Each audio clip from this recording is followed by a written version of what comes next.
सुरुवातीला अतिशय मोठी आणि महत्त्वाची बातमी। देशात महागाईचा भडका उडालेला आहे। शुक्रवारपासून केंद्र सरकारने पेट्रोल आणि डिझेलच्या दरात वाढ केलेली आहे। पेट्रोल 3 रुपये तर डिझेल 3 रुपये 11 पैशांनी महागलेला आहे आणि यामुळे सर्वसामान्यांचं कंबरडं मोडलंय। आंतरराष्ट्रीय बाजारात कच्च्या तेलाचे दर वाढल्यामुळे सरकारने ही दरवाढ केलेली आहे। मुंबईत आता पेट्रोलचा नवीन दर 106 रुपये 50 पैसे असणार आहे, तर डिझेलचा नवीन दर 93 रुपये असणार आहे। एप्रिल 2022 नंतर पहिल्यांदाच इंधनाच्या दरात इतकी वाढ करण्यात आलेली आहे। तर देशात महागाईचा भडका उडालेला आहे। शुक्रवारपासून केंद्र सरकारने पेट्रोल आणि डिझेलच्या दरात वाढ केलेली आहे। पेट्रोल 3 रुपये तर डिझेल 3 रुपये 11 पैशांनी महागले, यामुळे सर्वसामान्यांचं कंबरडं मोडलेलं आहे। आंतरराष्ट्रीय बाजारात कच्च्या तेलाचे दर वाढले आहेत आणि त्यामुळे सरकारने ही दरवाढ केलेली आहे। आणि आज माहिती देत आहेत आमचे प्रतिनिधी तुषार उपनवर सध्या आपल्यासोबत जोडले गेलेले आहेत। तुषार, सगळ्यात आधी सोनं चांदी, इंधन, दूध, खरं तर सगळीकडेच आता महागाई वाढत चाललेली आहे। काय सर्वसामान्यांचं नेमकं म्हणणं आहे? पेट्रोल डिझेलच्या दरात इतकी वाढ झाली आहे। नक्कीच आपण प्राजक्ता पाहिलं असेल, पश्चिम आशिया देशामध्ये जे युद्धजन्य परिस्थिती सुरू आहे, किंबहुना त्या युद्धाचे परिणाम आता आपल्याला आपल्या देशाला देखील भोगावे लागताना पाहायला मिळतात आहे। इंधन दरवाढीचा मोठा फटका आता बसताना पाहायला मिळतोय।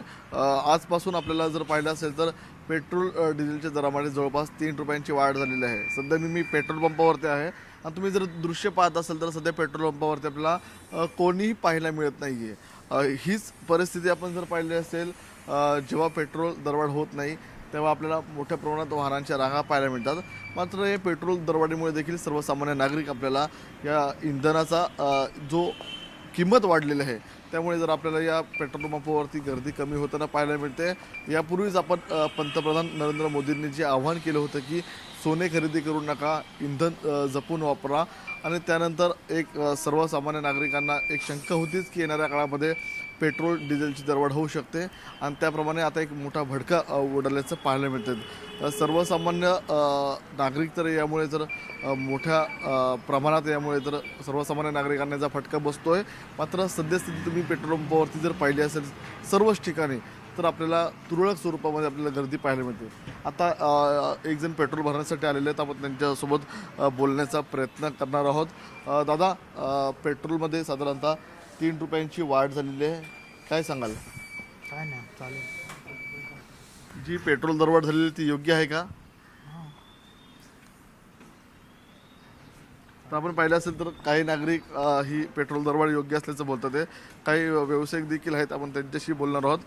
दादा, पेट्रोलच्या दरामध्ये 3 रुपयांची वाढ झालेली आहे, क्या बताओगे आप? हाँ, 3 रुपये तो बढ़ा। कुछ इफेक्ट हुआ आपके व्यापार पे?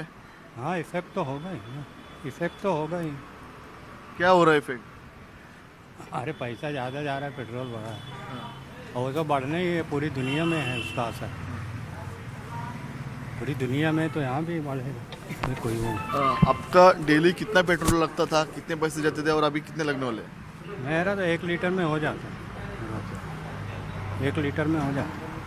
तर प्राजक्त आपण इथे या ठिकाणी पाहिलं असेल तर जे सर्वसामान्य नागरिक आहेत, दैनंदिन वापरासाठी त्यांना 1 लिटरचं पेट्रोल लागतं, त्यांना याचा मात्र कुठे फटका बसताना पाहायला मिळणार नाही। मात्र ज्या मोठी वाहनं असतील त्या वाहनांमध्ये दररोज मोठ्या मात्रामध्ये पेट्रोल डिझेल लागतं, त्यांना मात्र याचा मोठा फटका बसताना पाहायला मिळणार आहे। प्राजक्त, तुषार, धन्यवाद या संपूर्ण आढाव्यासाठी, या माहितीसाठी। आणि आता